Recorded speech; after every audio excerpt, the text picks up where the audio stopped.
안녕하세요, 여러분. 반디가 돌아왔습니다. 어, 어떠세요?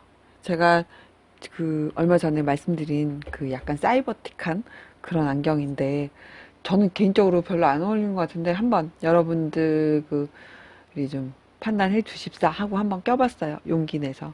이걸 끼는데 굉장한 용기가 필요했습니다, 여러분. 무슨 말이야. 전에 끼던 것도 굉장한 용기가 필요한 거 아니었어? 막 이러는데, 그건 아니었고요. 이번 거는 뭔지 약간 나랑 안 어울리는 것 같아? 막 그런 생각이 들더라고요.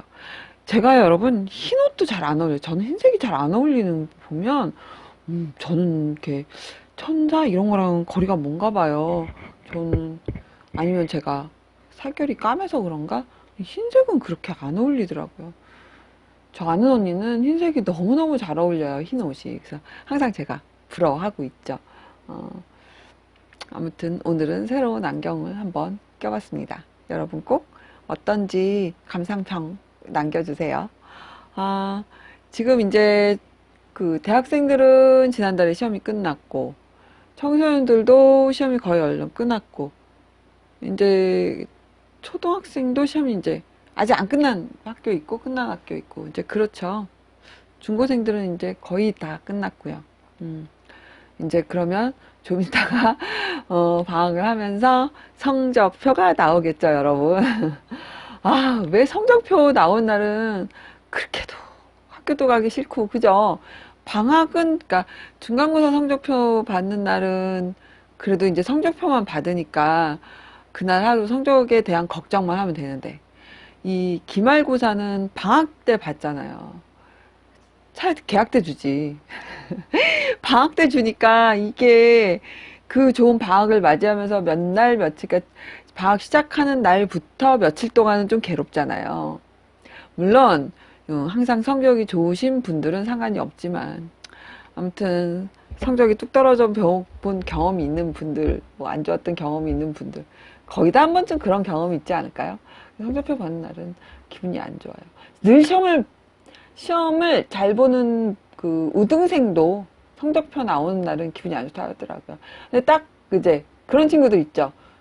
평균이 뭐 정말 공부를 못했는데 평균이 막 10점 이상 올랐어. 뭐 그런 분들은 뭐 그런 학생들은 너무 좋죠. 제가 가해를 하면 그런 친구들을 만나거든요. 이렇게 좀 정말 성적이 바닥이었는데 뭐 좋은 선생님들을 만나서 그중에 저도 포함이 됩니다만 이렇게 성적이 막 뭐 예를 들어 수학이 뭐 40점 50점이었는데 70점으로 올랐다거나 이러면 뭐 방학이 너무 행복한 방학을 보내게 되죠. 또 그렇게 되면 내가 해서 이만큼 성적이 오르는구나 그걸 알기 때문에 어떤 성취감이 있어서 더 공부를 열심히 하게 되죠. 좋은 현상인 것 같아요. 아무튼 청소년 여러분들 이제 성적표 나온다고 너무 기죽지 마시고요. 성적은 여러분 어떻게 노력하고 또 어떤 교재 방법이 제일 중요하죠. 방법과 노력이 합쳐진다면 여러분 다음 학기에는 좋은 성적 거둘 수 있으니까 너무 걱정하지 마세요. 여러분 립 서비스 하는 거 아니에요. 정말이에요. 제가 누굽니까? 제 수학 과외 교사잖아요. 그러니까 여러분 너무 걱정하시지 마시고 또 부모님들도 그래요. 즐거운 방학 시작인데 속이 부글부글 끓고 단전에서부터 뭐가 올라온다고 하더라도 방학 이미 나온 성적을 어떡하라고요. 그쵸? 그냥 그걸 잔소리 한다고 해서 그거는 그냥 스트레스를 자녀한테 푸는 거에 불과한 거지 그런다고 바뀌는 건 아니잖아요. 좀 더 그래 네가 성적이 많이 안 좋아졌구나. 엄마도 이렇게 속상한데 너는 얼마나 속상하겠니? 라고 대화를 트셔야죠. 그래야 아이들이 안심하고 좀 더 자기의 성적이 내가 이번 소홀했구나는 걸 깨닫게 되죠.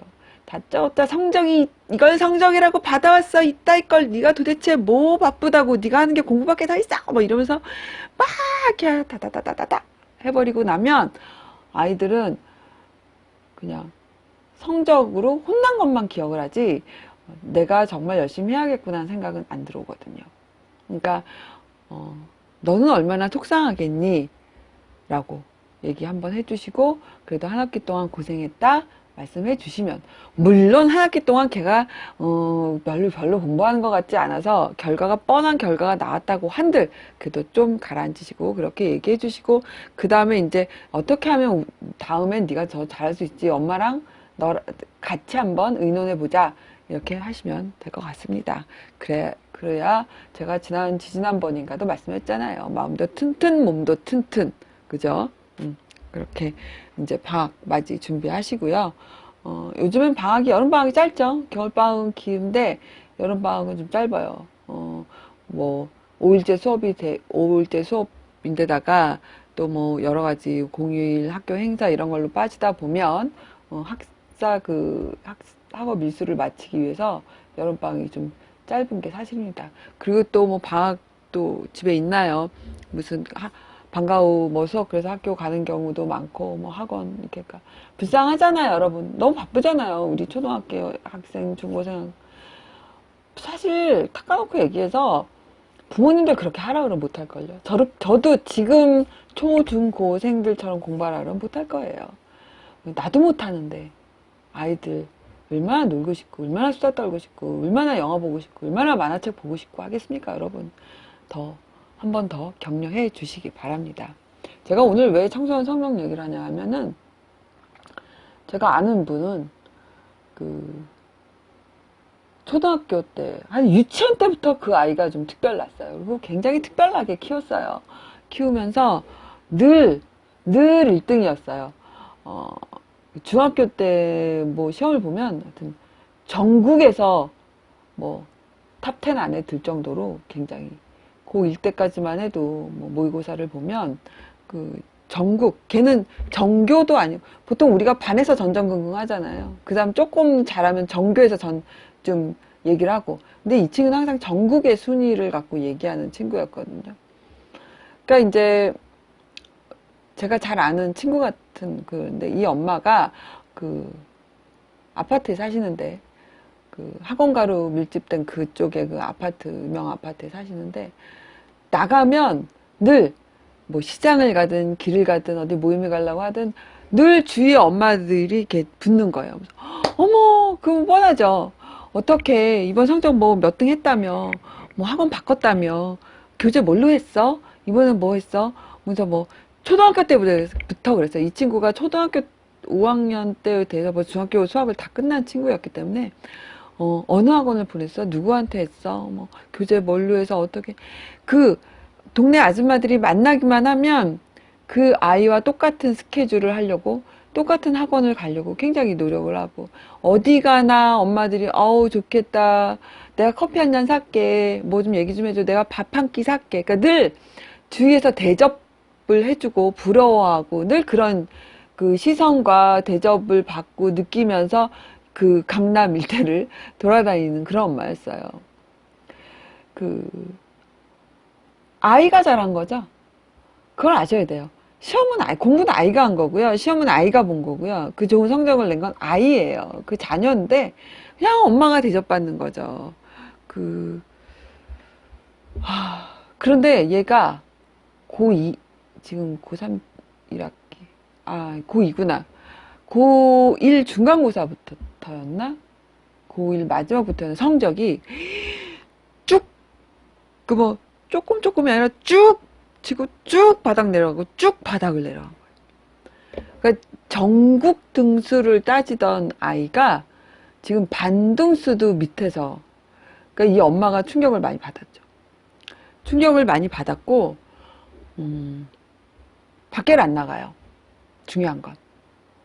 왜냐하면 모든 사람이 나를 손가락질하고 나를 보고 수군덕거리고 나를 비웃는 것 같은 거죠. 왜냐면 학교 성적은 애들이 다 알잖아요. 엄마들도 다 알고. 그리고 얘 성적이 어떤지 알기 때문에 뚝뚝뚝 떨어진 게 금방. 그러니까 그냥 반갑게 인사를 하고 싶어도 입을 다물게 되고 그냥 이렇게 피하게 되니까. 요즘 이 엄마는 내 아들이 그래서 저 사람들이 나를 피한다고 생각해. 그러니까 비웃어서 나를 안쓰럽게 생각해서 나를 피한다고 생각을 하는 거죠.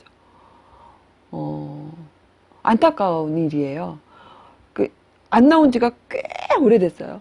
시장도 안 나와요. 다 인터넷으로 주문하고 그러니까 밖에를 거의 몇 개월 이상 여러분 우울증의 시초가 되는 게 밖을 안 나오는 거거든요. 무기력해지는 거거든요. 집에 가면 청소도 안 되는 엄청 깔끔한데 그게 이제 우울증의 전조 증상이던가 아니면 우울증의 그 일반적으로 보이는 초기에 보이는 증상인데 그 얘기를 하니까 그 제가 생각했던 것만큼 심각한 건 아닌데 밖에 나가면 그 예전에 차 한잔 해요 언니 아유 누구 엄마 내가 밥 한 끼 살게 나 좀 팁 좀 줘 뭐 이러던 사람들이 그게 아닌 거죠. 근데 사실 여러분 그 비웃느라고 우습게 보느라 그런 게 아니라 사실 우리는 그러잖아요. 저 엄마가 얼마나 상심이 될까. 그래서 말을 못 붙이는 것도 있잖아요 사실은. 그리고 가서 얘기하고 싶은데 이걸 상대방이 좀 그렇게 받아들이면 어떨까 하는 거에서 주위 분들은 조심하느라고 하는 행동인데 이 엄마는 그걸 자기를 무시하고 비웃느라고 그런다고 생각을 했던 거예요. 근데 그럼 아이가 문제가 있었냐? 그건 아니에요. 얘가 사춘기가 늦게 온 거예요. 그러면서 이제 그 성실하고 늘 자기 거 이렇게 하는 거에는 변함이 없어요. 저변함이 없는데 좀 생각을 하게 되는 거예요. 내가 전공 선택이나 뭐 이런 거는 자발적으로 뭘 하려고 하는데 이게 자기 생각에는 내 전공과 내 모든 거를 부모님한테 말씀드리면 분명히 받아들여지지 않을 거라는 생각을 미리 해서 그래서 이제 그거 내가 어떻게 해야 부모님을 설득할 수 말도 미리 안 했는데 그럼 미리 이제 그걸 해서 어떻게 해야 부모님을 설득할 수 있을까 그 고민에 빠지고 하다 보니까 그 성적이요 조금만 저기 하면 금방 툭툭 떨어지거든요. 차라리 조금 내려가는 게 더 무서워요 여러분. 그렇게 내려가면 복구가 힘들어요. 근데 무슨 상황이 있어서 푹 떨어진 건 다시 올리기가 쉽거든요. 그러니까 얘가 그 상황이었던 거예요.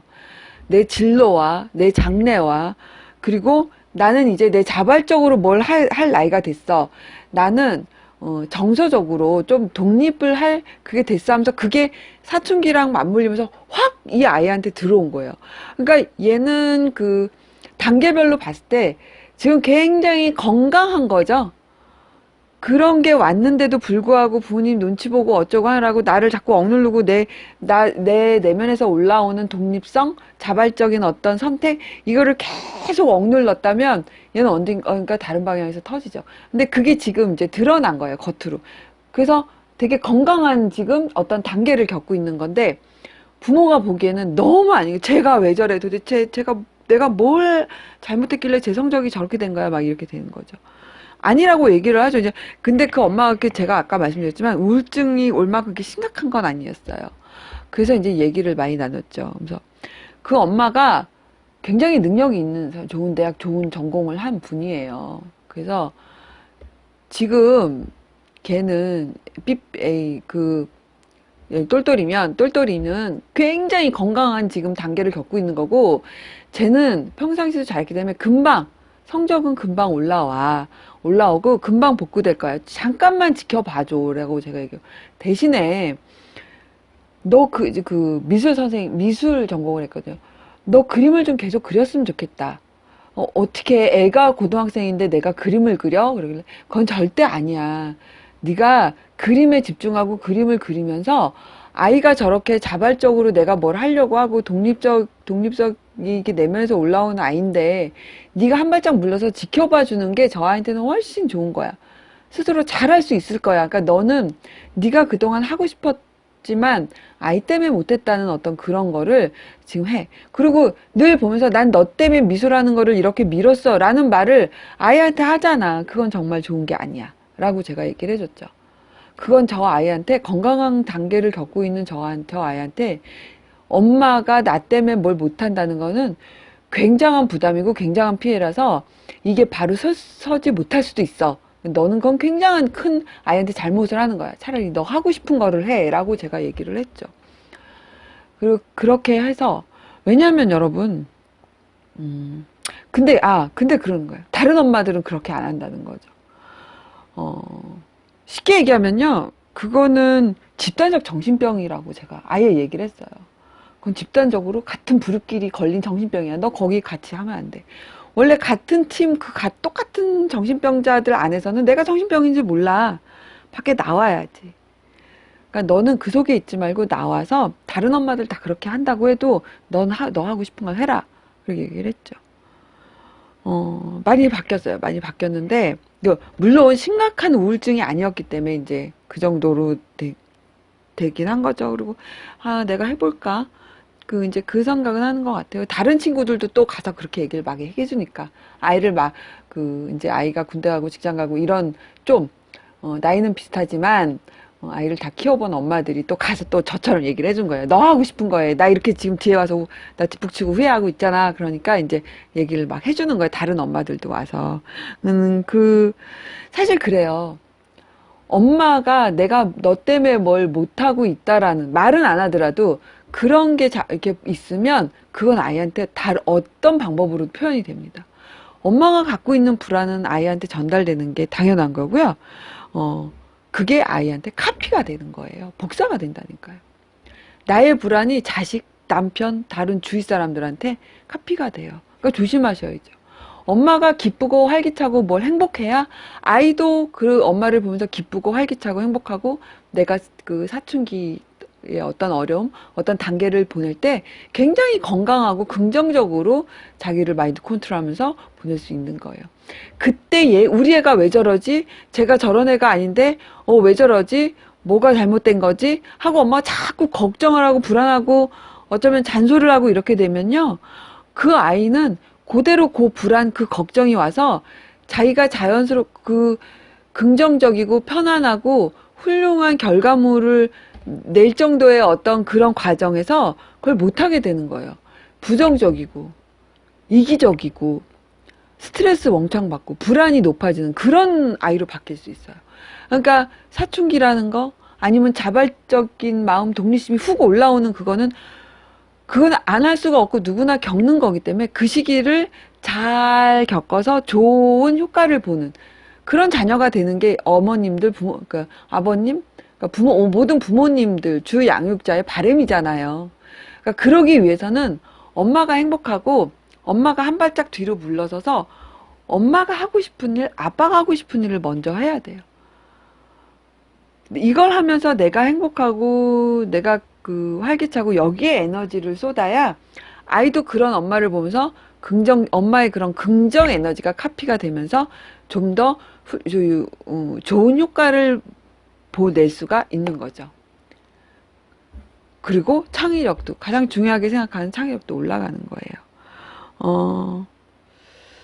엄마, 여기 자꾸 엄마라고 얘기를 하는데, 엄마, 아빠 혹은 뭐 할머니, 할아버지 좋고, 그 어떤 주 양육자의 그 내면이 건강하고 행복하고, 그리고 자기가 갖고 있던 능력을 높이기 위해서 뭔가 노력하는 노력 그 자체만으로도 아이들한테는 굉장히 긍정적인 효과를 본다는 거죠.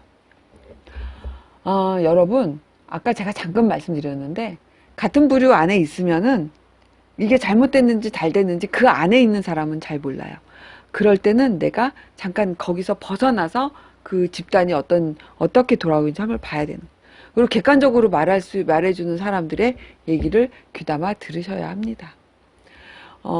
이제 방학이라고 집에 있는 시간이 많아지는 건 아니죠. 학원이다, 가외다, 뭐 그런 것 때문에 좀 바쁘긴 한데요. 그래도 학교 다닐 때보다는 조금 더, 내 자녀들과 함께 할 수 있는 시간이 많은 부모님이 계시다면, 거기에 집중하는 것보다는 그럴수록 내 능력을 높일 수 있는 거, 내 취미를 잘할 수 있는 거, 내가 행복해질 수 있는 일을 찾고, 그런 모습을 아이한테 많이 보여주시는. 그리고 방학 때니까 같이 어디 여행 가는 거 좋잖아요. 막 시끄럽고 사람 많은데, 물론 그런 데도 좋지만, 그냥, 단촐하게 떠나는 여행, 멀리 가는 것도 좋지만, 방학이니까 시간 내서 평일에도 잠깐 갔다 올 수 있는 가까운 코스? 그런 것도 좋은 것 같아요. 그게 뭐 영화관이면 어떻고 한강이면 어떻습니까? 집 앞에 있는 산이면 어떨까요? 그렇게 잠깐 짬을 내서 함께 할 수 있는 그런 소중한 시간들로 채워지는 그런 건강한 방학 보내시기 바랍니다. 감사합니다. 또 올게요.